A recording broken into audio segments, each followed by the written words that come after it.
Hörmətli arıçı yoldaşlar, həmişə arının altını, ətrafını fırlananda ehtiyatlı olmaq lazımdır.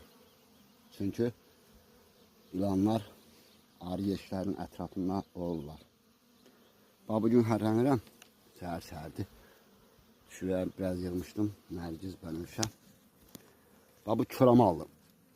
Bu çoramal ilan gelir. Bunlar kertenkele, yani kertenkeleden dönmədə, kertenkelenin ən inkişaf edilmiş formasıdır. Bir ziyanı yoxdur. Heç bir ziyanı yoxdur. Yani bunlarda zəhər dişi yoxdur. Həmişə ilanların əgər boyunla baş ikisi bir-birinə birləşdirsə, yani buradan nazik olmur. Baş yastı deyilsə, o ilanlar zəhərsizdir.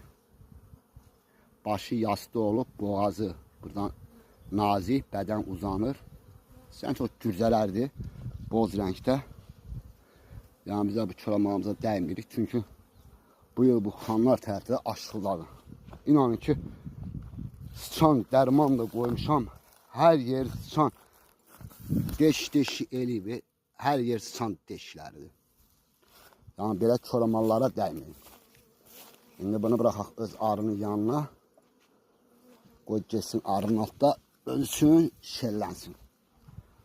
Yani o da təbiətin bir canlısıdır. Havalar isintidən çıxır. Yine ama arıçılıqda ehtiyatlı olmaq lazımdır. Ot çox olur, çox gedib gələ bilmirik.